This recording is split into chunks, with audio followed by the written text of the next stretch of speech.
Hi, everybody, and welcome to this series of videos that I am filming in tandem with a course that I'm actually teaching at UCLA. I'm an undergraduate student, so I'm doing this through a program at UCLA in which undergraduate students can apply to prepare their own course and teach it to a classroom of other undergraduate students. So the subject of my course is Political Economy of the American Empire. And it's really about studying the rise of the United States as an economic superpower, but through the lens of empire. And by that, I mean the subjugation of key minority groups or the use of power in institutions and also policies to subvert markets.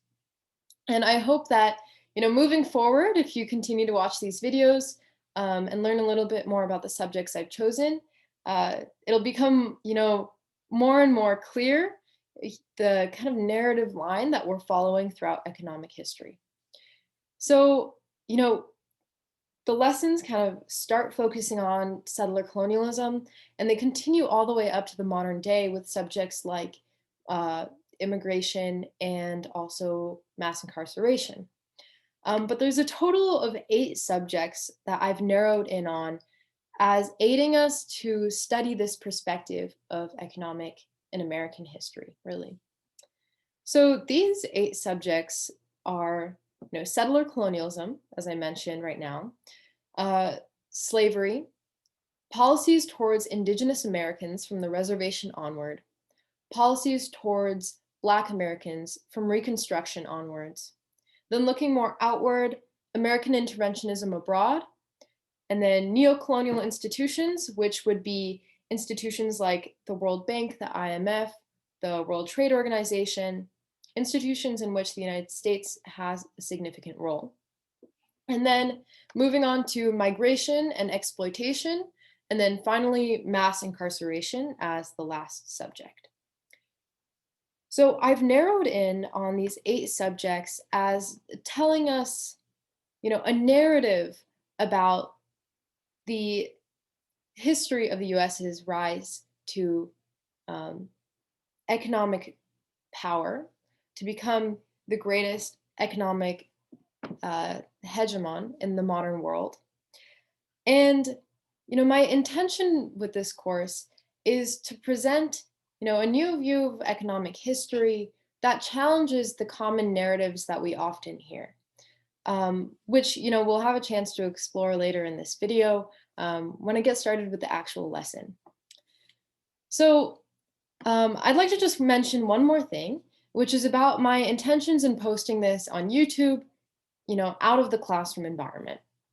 So something that I found while I was preparing for this course is while there's a lot of great information out there and scholars have been doing some wonderful research on these subjects, it's really hard to find one source that lays all this information out, in a narrative format, as I was saying. And, I think it's really important to have sources like that help you draw the connections.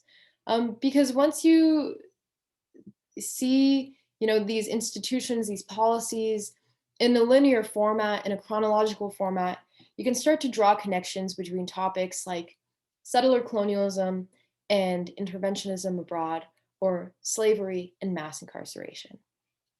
So I hope, whether you're interested in just learning about these subjects or you're interested in teaching about them yourselves, I hope this is a good resource for you, and that, in having all of this information comprehensively in one place, it'll help you start to draw those connections and get a perspective on another side of American history. I also think, as American citizens and as world citizens, the more we learn, especially the more we learn about history that challenges, the narratives that are all around us or the myths that are all around us. Yes, it helps us become better American and world citizens. So I hope this series of videos is helpful to you, is interesting to you, and I've certainly had a lot of fun preparing them. and I've learned a lot myself, so I hope you do as well. Without further ado, I would love to jump into what would be the first lesson that I would present in a classroom environment, really the introductory day before moving on to those 8 subject matters that I mentioned earlier. So I'm going to share my screen and get a chance to share this presentation with you. All right, so hopefully you can see my image there in the corner. Welcome to this first introductory day. Normally I would start with an icebreaker, but we're not going to do that. So I'm going to go over what would be the introductory activity, the discussion for the day, and then kind of the format of the course moving forward. So just to really set us up for the coming weeks. So to begin with, I invite you to do this activity. I think it'll give you an interesting look at your own perspective as it changes if you decide to continue with watching these videos. And the 2 questions I've posed here are, how did America reach its status as the greatest economic superpower? Or in other words, how did it become an economic empire? So this is really what we're studying throughout, the course of these lessons or the course of these videos. So I invite you to take out a piece of paper or open up a Google Doc and write your thoughts on this subject. And you can return to it after the final video and, kind of look back at your thinking and see how it may have changed by learning more about these subjects. So go ahead and pause if that's something you'd like to do.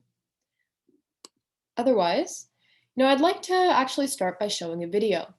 So what I mentioned earlier is part of this course, my intention for this course was really to challenge narratives or challenge the myths that we hear about America's economic rise. And to kind of give us a perspective on what those narratives are, we can draw on our past experience and what we've heard, but also, there's no better place to look than to our presidents and those in the highest offices. So this is a video from Barack Obama's inaugural address in the aftermath of the financial crisis. So he's talking about this economic history, and I'm just going to play a short clip from it.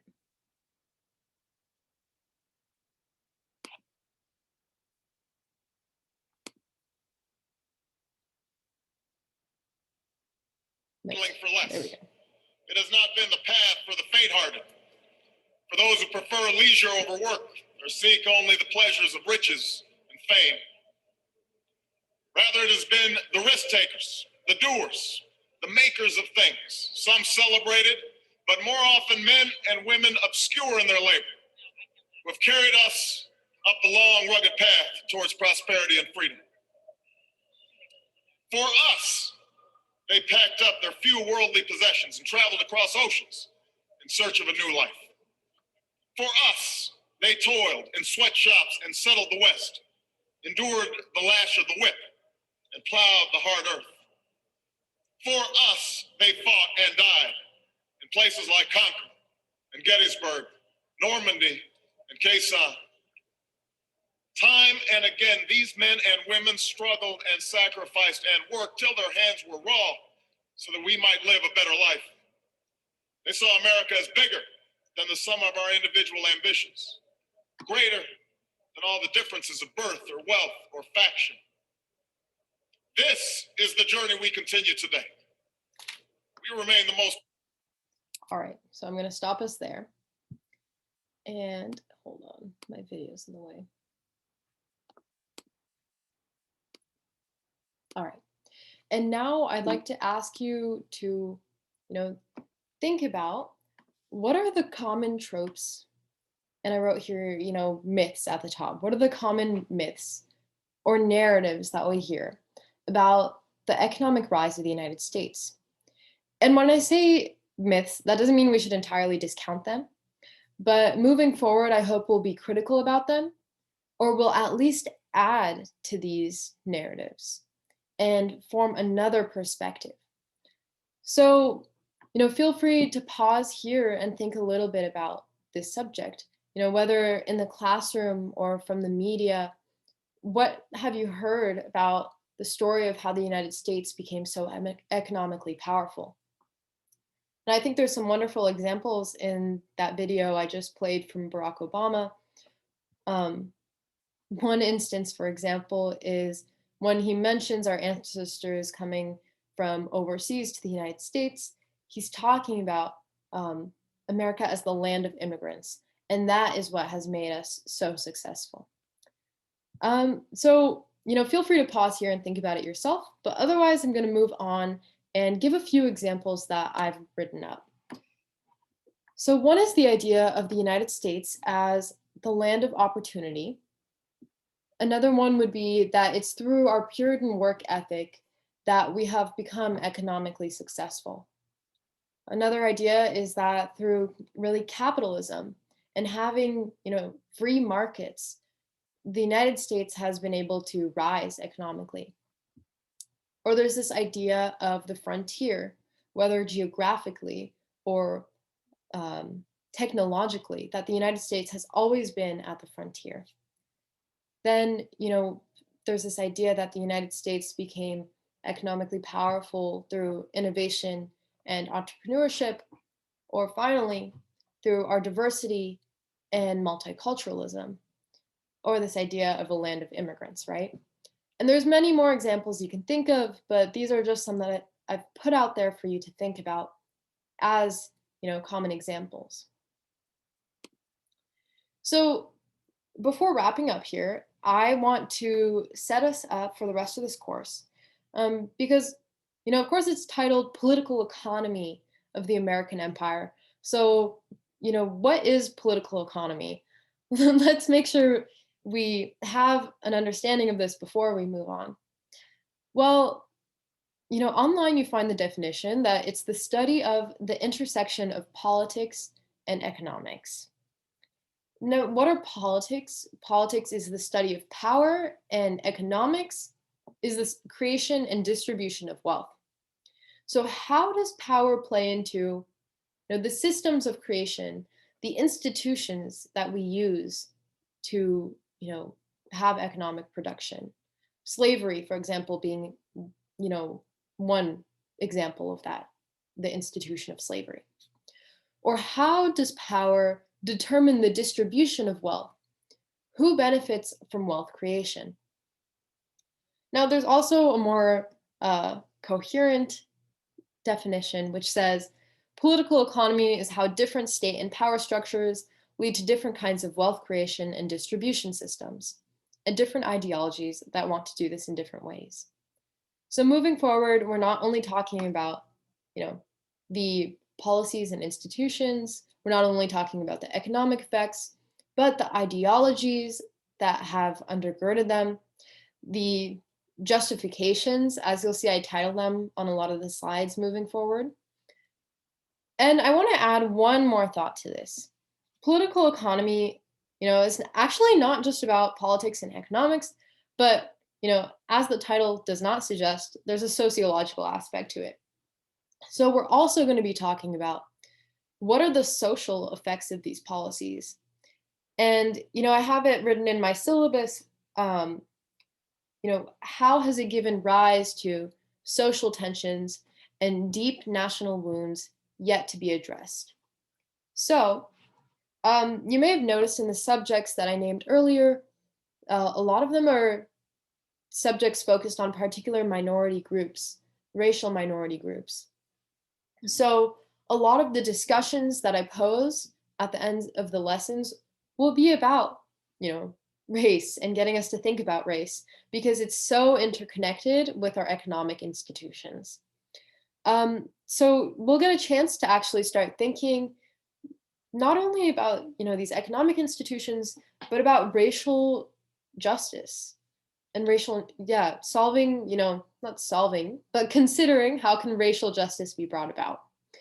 And I think, that's sufficient to kind of develop our understanding of political economy, that we're looking at really these three aspects and considering how are they all interconnected. So at that point, I would like to stop sharing my screen, and I'll just add one thing before moving on.